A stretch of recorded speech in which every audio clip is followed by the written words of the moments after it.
সাফল্যের রাস্তা অনেক লম্বা হলেও শীর্ষে পৌঁছে দৃশ্যটা খুবই সুন্দর হয়। অপরের ভুল থেকে শিক্ষা নাও। সমালোচনা তোমাকে তার মতোই আরেকটা ভুল পথে নিয়ে যাবে। নতুন কিছু করতে চাইলে মুখে বলো না, করে দেখাও। কেউ যখন সাথে নেই তখন সামনের খোলা পথকেই আপন করে নিতে হবে।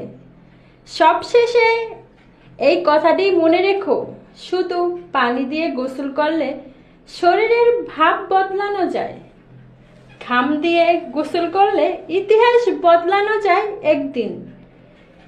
সবাইকে দুনিয়া ছাড়তে হবে, কিন্তু এমন কাজ করো যাতে দুনিয়া তোমায় ছাড়ার পরেও মনে রাখে, মৃত্যুর পরেও তোমাকে স্মরণ করে।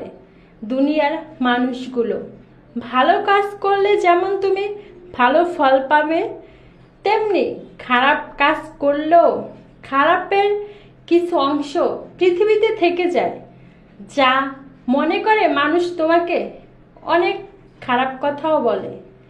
তাই সাফল্যের পথে এগিয়ে যেতে হবে যেমন, ঠিক তেমনি নিজের লক্ষ্যে পৌঁছাতে হলে ভালো পথটা তোমাকে বেছে নিতে হবে, খারাপ পথ নয়।